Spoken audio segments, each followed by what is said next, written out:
kelima kalau kita perhatikan di situ, wasiat itu maksimal sepertiga dari warisan. Ya, wasiat itu maksimal sepertiga dari warisan. Maksudnya bagaimana? Ini lagi-lagi kalau wasiatnya itu terkait dengan harta, wasiat finansial, wasiat materi. Meskipun niatnya baik, syariat itu tidak memperbolehkan semua yang baik itu terus tanpa batasan, itu tidak. Semua yang baik itu ada aturannya, ada caranya, ada momentumnya. Meskipun niatnya baik, umpamanya gini, semua hartaku aku wasiatkan untuk Al-Fatih. Tidak boleh itu. Tidak boleh. Kenapa tidak boleh? Karena itu sama saja menutupi hak ahli waris. Paham ya? Umpamanya itu. Semua hartaku yang aku miliki, aku wasiatkan untuk Al-Fatih. Nanti kalau aku meninggal, semua menjadi milik Al-Fatih. Nah, itu tidak boleh. Tidak diperbolehkan. Karena bisa membuat ahli waris itu kehilangan haknya. Dan yang begitu oleh syariat itu dijaga, tidak boleh. Karena ahli waris itu tetap punya hak dalam hukum syariat. Maka maksimal wasiat yang terkait dengan harta itu hanya sepertiga. Lebih daripada itu butuh persetujuan ahli waris. Umpamanya pengen ahli mayit itu, saya pengen setengahnya. Dari sepertiga ke setengah itu harus ada persetujuan dari ahli waris. Kalau ahli waris semua kompak mengatakan boleh, maka boleh. Sampai 100% pun kalau ahli waris mengatakan tidak apa-apa, boleh, silakan. Diperbolehkan. Jadi lagi-lagi kalau ada kompromi gitu, ada persetujuan, ada kesepakatan dari ahli waris, hukum yang awalnya nggak boleh itu menjadi boleh. Ini karena kaitannya dengan hakun adami. Hak anak Adam itu asal ada persetujuan, ada kerelaan, itu diperbolehkan. Jelas ya? Makanya ada ijab, ada qabul, itu kan maksudnya kan untuk mengetahui rela tidaknya seseorang. Paham, Bu? Tapi kalau nggak ada kerelaan, tidak ada kesepakatan, tidak ada izin, tidak ada muwafaqah, tidak boleh. Maksimal hanya sepertiga. Paham ya? Maksimal hanya sepertiga. Dalilnya tadi adalah hadis Sa'ad bin Abi Waqqas tadi. Ketika beliau dikunjungi Rasulullah, saat beliau dalam kondisi sakit ya. Saat beliau dalam kondisi sakit. Terus beliau konsultasi. Ingin mewasiatkan semua hartanya. Kata Rasul, la, tidak boleh. Setengahnya wahai Rasul, tidak boleh, kata Rasul. Sepertiganya, ya, sepertiga itu banyak. Nah, sudah sepertiga itu banyak. Batas maksimal sepertiga. Lebih daripada itu tidak boleh. Agar 2/3-nya tetap diberikan untuk ahli waris. Jelas sampai sini? Terakhir. Yang terkait dengan orang yang boleh dan tidak boleh menerima wasiat atau menjalankan wasiat, di situ disebutkan di bagian terakhir, wasiat itu diperbolehkan dari orang yang balik, berakal, memiliki sesuatu dan dikerjakan untuk fisabilillah. Maksudnya tidak boleh kalau wasiat itu dipakai untuk maksiat. Maksiat ya. Wasiat apapun yang isinya mengandung kemaksiatan itu tidak wajib ditunaikan. Umpama pesan terakhir mayit, dia minta agar anak keturunannya itu mendirikan sebuah rumah perjudian. Jadi kalau bapaknya itu bos judi kan, nanti yang sana itu aset saya yang di sebelah sana itu nanti tolong dirikan pusat perjudian di kota ini ya, yang terbesar di kota ini. Tuh pesan terakhirnya begitu, nggak boleh ditunaikan, haram, nggak boleh. Kalau isinya wasiatnya berupa maksiat, kalau berupa kebaikan atau minimal sesuatu yang mubah itu, maka ditunaikan, ya, maka ditunaikan. Apalagi kalau sesuatu yang sifatnya wajib, maka wajib ditunaikan. Jelas, pokoknya bayar hutang. Nanti tolong bayar hutang saya kepada si A si B jumlahnya sekian-sekian. Itu kan wasiat toh. Wasiat, ya dia harus ditunaikan, itu wajib. Selain daripada isinya wasiat, juga karena hutangnya itu. Jelas Bu? Nah kemudian yang paling akhir, orang yang boleh menerima wasiat. Jadi itu disebutkan kalau terpenuhi 5 syarat. Islam, berakal, balik, merdeka, terakhir itu amanah. Berarti kalau kita berwasiat sesuatu kepada orang yang khianat, yang suka mengkhianati satu kepercayaan, nggak boleh juga, dilarang. Harus diwasiatkan kepada orang yang amanah, yang jika dia menerima wasiat, dia bisa gunakan dengan baik, dia bisa bertanggung jawab. Kalau tidak boleh. Nah ini terkait dengan tema terakhir kita sebelum masuk bab yang baru, yaitu bab tentang pernikahan dan segala hukum yang terkait dengan pernikahan. Baik, kalau ada pertanyaan dipersilahkan.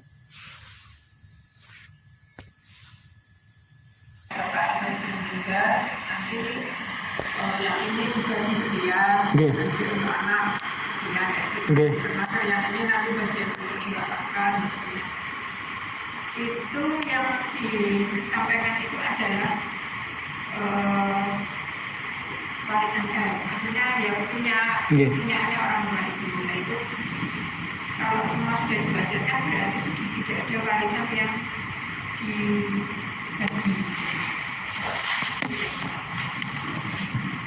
Ya itu tadi statusnya harus diperjelas ya. Apakah itu wasiat atau hibah?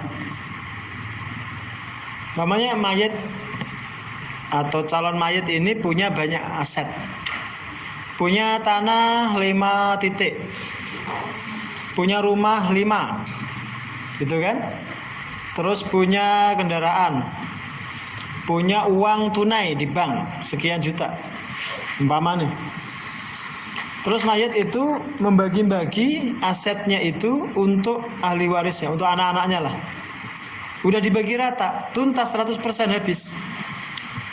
Itu statusnya sebenarnya bukan wasiat, itu statusnya hibah. Kalau wasiat itu sekali lagi tidak boleh untuk anak. Ya, jadi kalaupun dikatakan ini saya wasiatkan untuk anak saya, sebenarnya kalau dibaginya rata seperti itu statusnya hibah. Tapi kalau hanya salah satu yang dikasih itu wasiat, itu nggak boleh nanti. Kalau dibagi rata, satu dapat, yang lain juga dapat, itu statusnya hibah. Nah, hibah itu disyaratkan harus adil. Kalau satu dikasih, yang lain juga dikasih. Besarannya juga diusahakan sama. Ya, nilai jualnya kalau aset juga diusahakan sama. Untuk mengantisipasi nanti ada problem itu nanti. Mamanya ya, tadi saya sebutkan ada 5 titik tanah. Di setiap titiknya itu kan NJOP-nya mesti beda toh. Nilai jual objek pajaknya itu mesti kan beda. Antara di tempat yang strategis dengan yang tidak, satu. Antara di kota dengan di desa, yang kedua. Ya kan? Antara ada akses jalan dengan enggak, itu menentukan harga toh. Nah, itu yang nanti akan menimbulkan problem gitu. Makanya membagi harta sebelum meninggal dengan cara hibah seperti itu tetap menyisakan problem. Meskipun boleh, wong hartanya sendiri kok. Apalagi dia dalam kondisi sehat walafiat, boleh. Tapi tetap akan menimbulkan problem kelak di kemudian hari kalau anak-anaknya itu saling iri. Ya kan? Tapi kalau anak-anaknya itu baik, gak saling iri, bahkan saling merelakan, problem itu akan hilang dengan sendirinya. Jadi itu tergantung nanti kepada anak-anaknya. Tapi kalau anak-anaknya tidak baik, itu akan menimbulkan problem. Atau mungkin anak-anaknya baik, tapi istri-istrinya, suaminya mungkin enggak. Terus ada provokasi kan? Itu kan sangat mungkin kan? Bisik-bisik lah sama pasangannya gitu.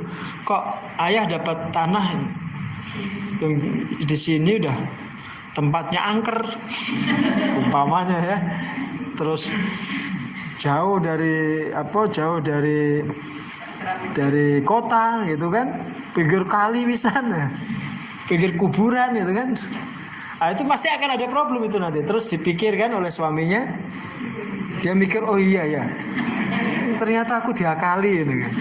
Muncul kan itu pikiran negatif, sudah itu akan menimbulkan masalah. Tapi kalau suaminya bisa menjelaskan, sudahlah, kita sudah dapat ini sudah luar biasa, wong kita nggak kerja nggak apa dikasih sama ayah kok. Kita kan tidak modal. Andai ayah pun tidak ngasih apa-apa itu sebenarnya nggak jadi problem toh, nggak jadi masalah. Nah kalau suaminya punya sikap begitu, ya itu cakep itu. Dia itu suami idaman, ya kan? Tapi kan tidak semua bisa begitu. Nah kalau statusnya hibah, asal diberikan saat pemiliknya itu masih sehat, segar bugar, tidak mendekati kematian, itu diperbolehkan. Dengan syarat tadi ya, harus adil. Yang satu dikasih, yang lain juga dikasih. Besarannya diusahakan sama, agar tidak menimbulkan masalah. Tapi sekali lagi catatannya itu akan tetap akan ada problem kelak di kemudian hari. Maka saran saya kan kemarin kalau mau meninggal aja gitu. Gak usah mikir aset, gak usah mikir harta, termasuk gak usah terlalu mikir anak-anak nanti piye masa depan nih.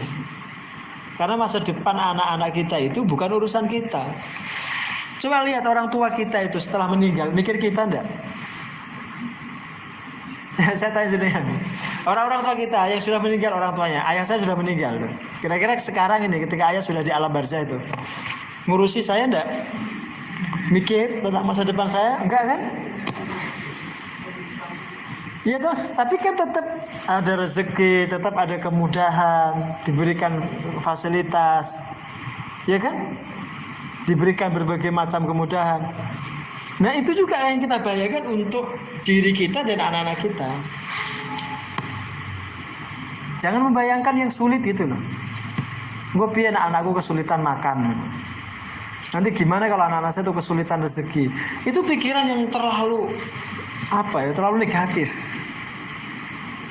Kayak tidak percaya sama Allah. Ya, kayak tidak percaya sama Allah. Maka konsepnya begini loh, kalau saya orang baik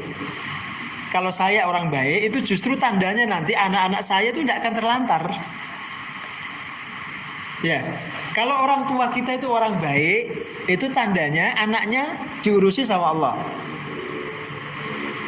Itu salah satu tanda.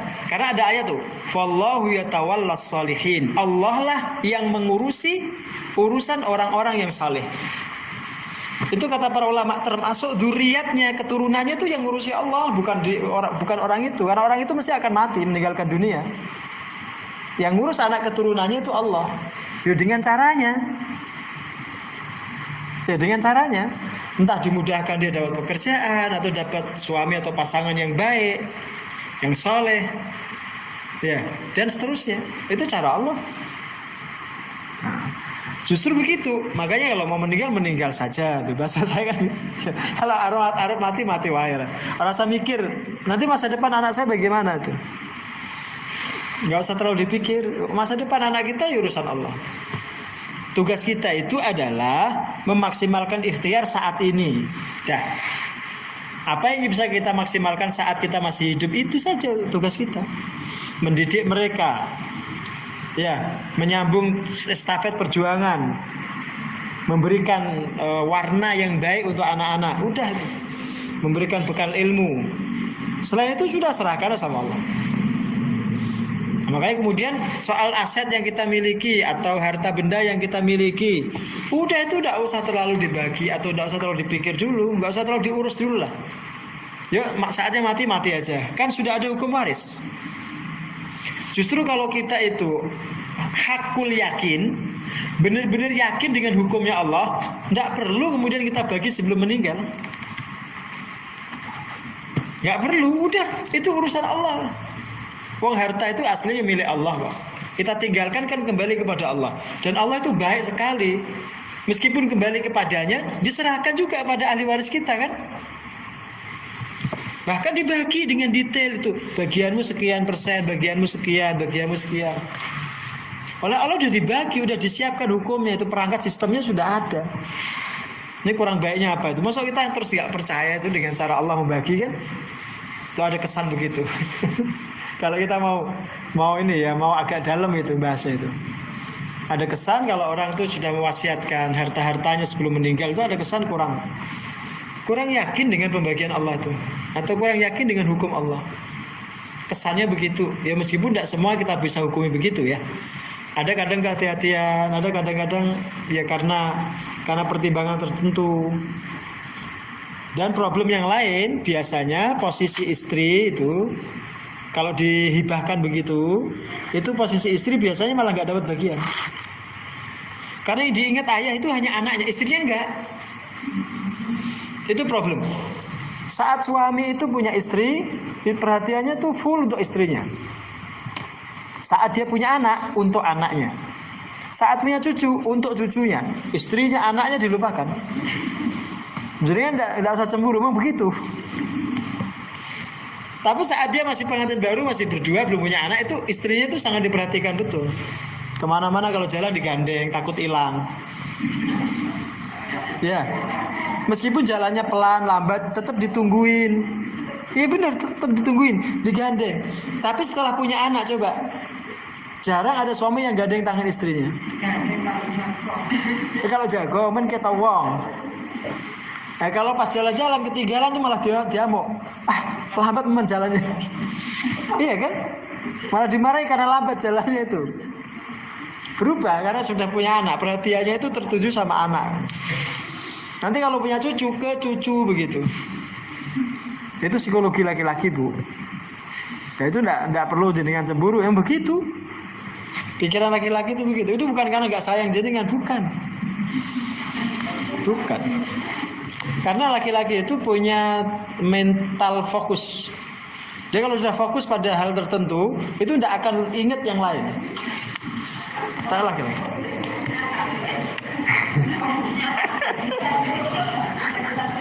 Iya pada satu hal. Umpamanya ya, kalau suami jenengan pesen nih, ya ini nanti kalau gorengannya sudah selesai, ayah nyuci ya, habis nyuci nanti ngepel, nggak bakalan ingat itu Bu. Dia cuma ingat gorengnya tok.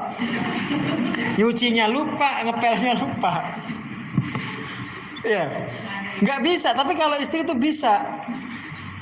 Sambil goreng, sambil masak ya, sambil nyuci, sambil ngurus anak, sambil ngurus suami, sambil nyapu, sambil ngepel. Satu waktu itu bisa untuk banyak urusan. Laki-laki nggak bisa. Satu-satu kalau laki-laki itu. Ya satu-satu. Dan itu problem juga kalau ada laki-laki yang poligami. Itu problemnya di situ. Iya, dia kalau sudah kan habis fokus ini, fokus sama istrinya yang satu, terus dia jatuh hati dengan istri kedua. Itu yang pertama kadang-kadang dilupakan. Karena fokusnya ke yang kedua udah. Illa man rahima rabbuhu. Kecuali yang diberikan Allah itu kemampuan untuk mengatur itu. Tapi yang enggak ya hanya yang paling dia sukai, yang enggak ya dilupakan. Itu problem kadang-kadang muncul ketidakadilan kan karena itu. Gitu Bu Titin ya. Masih ada silakan.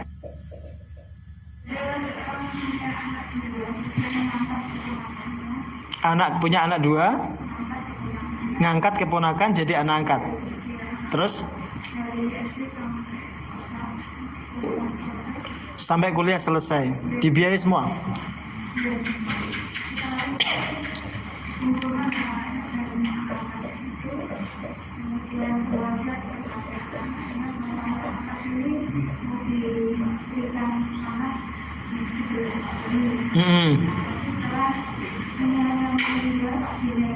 Ya.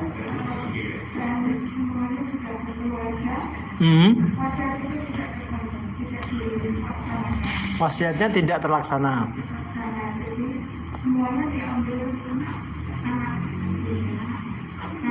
Ya.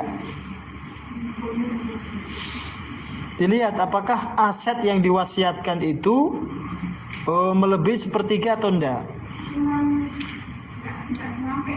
Kalau nggak nyampe sepertiga ya harusnya wasiatnya itu ditunaikan. Apalagi status anaknya itu anak angkat kan. Bagaimanapun anak angkat tuh secara kedekatan emosional juga ada hubungan. Ada hubungan emosional dengan orang tua angkatnya kan. Maka mesti ditunaikan itu. mestinya. Nah yang seperti itu kan antisipasinya itu gini. Jadi kalau kita ingin memberikan kepada anak angkat statusnya entah hibah entah wasiat, itu sebaiknya langsung dibalik namakan.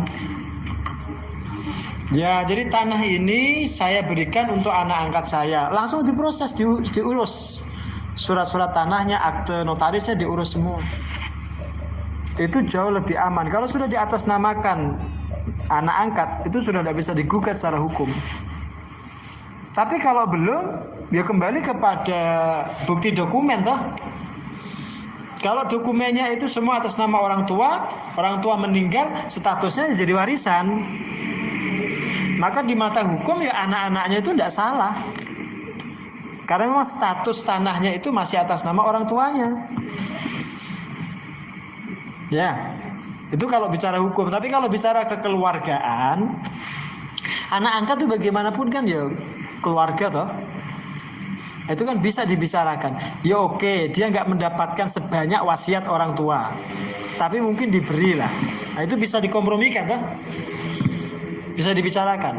Nah yang bisa menengahi seperti itu ya konsultan atau nanti dari pihak KUA. Dibicarakan secara kekeluargaan itu bisa itu. Ada triknya. Ada triknya itu. Karena ini kan bab wasiat.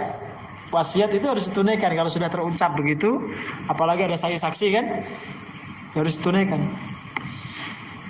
Jelas Bu ya? Iya.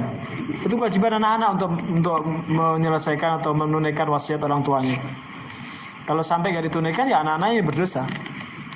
Masalahnya mungkin anaknya tidak tahu kalau itu wasiat dan wasiat itu ada ditunaikan, tidak. Jadi kan masih ada pesan dari orang tuanya itu yang belum dijalankan. Bisa jadi tidak tahu hukumnya, bisa jadi tidak tahu wasiatnya. Bisa jadi anak-anak itu tidak tahu kalau orang tuanya mewasiatkan itu. Tapi kalau tahu, mamanya ya, orang tuanya sudah mewasiatkan itu bahkan di depan mereka semua. Kemudian mereka sebenarnya tahu kalau itu wasiat harus ditunaikan. Kemudian nggak ditunaikan itu, maka itu problem, itu dosa itu. Atau ya jelas itu rakus Bu. Sebabnya rakus, tamak ya, celutak lah kalau bahasa orang Pati. Geragas.